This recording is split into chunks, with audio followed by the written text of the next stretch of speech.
Hello and welcome. So we'll take a look at the recent price action for Bitcoin here. We have quite a few different options. So here's an alternative for this price action. This is on the 6-hour time frame. And here we have WXY to wave A, and then WXY to wave B.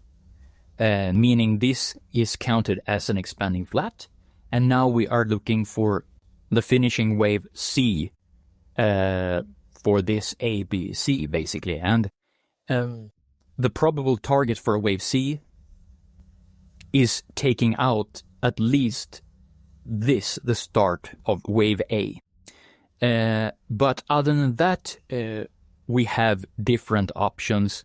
So basically, up until here is quite a common target. 127, 138, 161. That's quite a common target for wave C. Otherwise, you need to count it as an running flat if wave C doesn't take out the original wave A.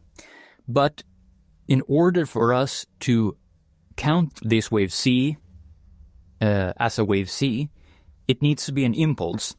And an impulse here is quite messy. So you can't really count this as a 1, 2, 3, 4, 5, 2, 1, 2, 3, 4, 5. I mean, you can. It doesn't break inner rules or anything, but you see, it's not proportionally. It doesn't really fit the bill, if you know what I'm saying. So if we take a fib here, you can see that it doesn't touch the 38.2 fib target anywhere. So, and that is a minimum for wave 2, basically. When I say minimum, I don't mean in absolute terms. It's just that it's very improbable that it is a wave 2 if it doesn't touch at least 38.2 fib. And here you can see that it touched 23.6, which is more of a target for corrections, like a B wave or an X wave, something like that. So it's very improbable to count this as a 1, 2, 1, 2, 3, 4. Wave 3 needs to be an impulse. It can't be a diagonal. So this counts better as a zigzag. And if we have a zigzag here and we're looking for wave C, then the only option we have is a diagonal, because a diagonal can consist of zigzags. So if we count this as a wave 1, this is a wave 2, and then we're looking for 3, 4, and 5, and so on. But it's a bit early to talk about diagonals, really, because you only basically take diagonals into consideration after wave 4 of the diagonal is hit. But that's an option for this count, if we put it like that. So here, basically, the scenario after we have hit wave C is then bullish, because this is a correction, and if it's a correction, we need to take out the origin of the correction, which is here. So we are still looking for higher prices in this scenario. So here is another count for this correction. Here we have an ABC with a triangle in wave B, W, and then wave X. And then we have an A, B, C.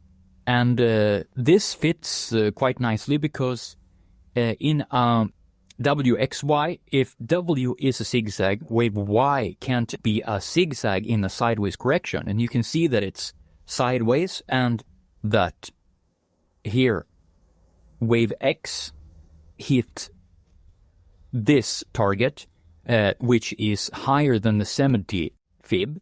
And if it's higher than the 70, it's very unlikely that it is a double zigzag to the downside. And if it is not a double zigzag, then it's a sideways correction. And if it is a sideways correction, then wave Y can't be a zigzag, as I just mentioned. It can only be a flat or a triangle. And if we count this as a wave A, B, and then a C, we have a finished, story to have a finished flat, I would say. So then we need to count this as a wave C. And as I just mentioned, this doesn't count well as an impulse. So we need to count it as a diagonal, and wave 4 needs to be in before we can consider diagonal. So it's a bit early, but that's a possibility that this is the finishing wave, and we count wave Y as a flat. And then we are looking for higher prices. Same as the other scenario, we're taking out the origin of the start of the correction here. Here we are counting this as a W, and here we have an A, so we count this as an impulse, and then we have an A, B, C, a flat into a B, and then we're looking for wave X here, and after wave X is hit, we are looking for a wave Y, way down in September, maybe. That's a target for later if we get there, but here we're basically looking for the range to continue. And the possibilities for this is, who knows, but here we are still looking for upside if we put it like that. So all of these options before, here we're looking for upside after this is done. Here we're looking for upside after this is done. And here we're also looking for upside, even though we're looking for a wave X. So all of these are looking for upside after this wave C is done, basically. Here is wave C of wave B of a lower degree. Here we are counted this as a W, X, and Y. And here we're counting this as a finished impulse. But the problem here is that this doesn't count well as an impulse at all, because here it's okay, 1, 2. Then 3 is a bit messy because we need to fit an impulse here, but it's manageable. But in order for this to work, we need to have a zigzag here, and then a zigzag up to a wave B, so that this is counted as an running flat, because this is a 3 wave, and this is a 3 wave up, and here we have a wave C down. And that's, a running flat is very unusual. It only occurs in very strong trends, and this isn't really the strongest of trends. I would say if you look at the volume here, you can see that we are way below this volume. So if we are to count this as a running flat, you basically want a lot of volume so that the flat can't really evolve enough to a regular or expanded flat and just goes. And this doesn't really look like that if you took a look at the volume. So this doesn't really count well as an impulse for that matter, because if we count this any different, if we fit a impulse here in this wave 5, you need to count it as a diagonal, because you can't count it as a 1, 2, 3, and then what? 4 here is overlapping with 1, so that's a invalidation. So we need to count it as a diagonal, 1, 2, 3, 4, 5. But since you see that the lines here are going against each other, it gets narrower and narrower, wave 5 needs to be shorter than wave 3. And you can see it's longer than wave 3. So we can't, this is an invalidation for a diagonal. We can't count this as a diagonal. So this needs to be an impulse of some sort. And if this is an impulse, we need to use the flat, the running flat. And that's not really probable. So then we can't really have a finished impulse here, basically. We can, but it's very improbable. And then we go to this scenario. Here we have a W, A, B, C, a flat into a wave X. And here, the same scenario here, we can't really count this as an impulse. We need to do that for wave C. So this is also improbable. But it exists, and it needs to be aware of. But it's a very low possibility here. But still, when this is done, we look for higher prices. And same with this. When this count is done, we look for higher prices. And here we have an WX and then a Y. So we count this as a flat. We mentioned this is in the other scenario, but this is just a different count. So here we're looking for the diagonal, but as I said, diagonal only is relevant when wave 4 basically is in. So it's a bit early for that. But this also looks for higher prices. And here we have the finished impulse.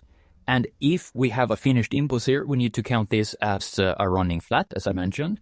And then we are basically looking for bear market. So then we need to count this wave 1 as an impulse. And in order to do that, we need to count this as a diagonal, as I mentioned, and wave 4 in a diagonal needs to be in before we can consider diagonals. And that hasn't happened, but it's an option. So this is basically a very important part. If we get a correction up here in wave 2, then we can, this scenario have a higher probability, basically. But if we get an impulse here, and basically, if we hit the 88.6 fib here, this scenario has a very low probability.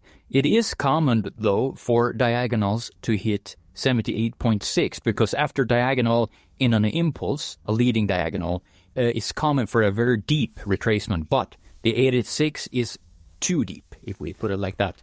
It's all probabilities, but yeah. So this, you can't really count it at that like that as a diagonal, as I mentioned, so that lowers the possibility for a finished impulse. So this is the same like if we have the finish correction here as a WXY, and we are now looking for 1, 2, and the first leg up and looking for higher prices. So as I mentioned, this count doesn't really have the highest probability.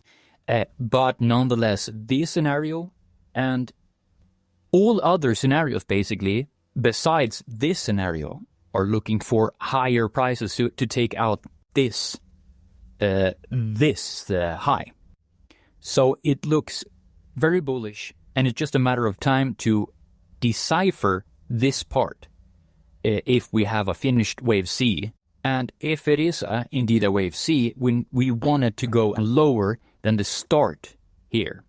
So we have a WX, Y, or I mean, if it have kind of like an A, B, C, we need it to go lower than that. If we have a WXY down, for instance, in this example, wave C doesn't need to take out the origin here, because then we count this as a wave Y. So here we're only looking for a finished expanded flat, A, B, C. So yeah, basically the thing to take away from this is check out for the wave 4 in a diagonal and count it as that, looking for the wave 5 of the diagonal, and look for the retracement or the impulse, if you, however you want to call it, upward. If it's an impulse, yeah, then it's very probable that we take out this high. But we also need to be aware of this scenario. So this is a finished diagonal, and whether we count this as a leading diagonal or an ending diagonal, it doesn't really matter right now. If we don't take into considering that if it is an ending diagonal, we are basically what people refer to as in bear market. But if this is an ending or leading diagonal, the only issue with this is that wave 5, you can see here, it took out wave 3, but in an diagonal where the lines are moving against each other, it's more common for it to overshoot this trend line than it is to undershoot. It's more common in an expanding diagonal that it is the wave 5 is stopping here in the middle, basically. And it's more common, as I said, in a diagonal where the lines are moving against each other, that it overshoots the line. So if it doesn't really have the highest probability, but it's very important to be aware of, because that's basically the only way for a wave 5 to be a zigzag and for it to complete a big movement. But if this is an ending diagonal, so this is on a 1-day chart, we are basically, this is if we count this as an ABC, but if we count this as a finished wave, 1 or 5 or whatever, we are basically looking for very, very deep downside, like, yeah, who knows, 60%, maybe even more. So it's important to be aware of that we might be dealing with a diagonal. And the most important thing here is wait for the retracement and a correction. And that will give us all the information we need in order to decide if we are going to be bullish or bearish. So, yeah, thanks for listening. Bye.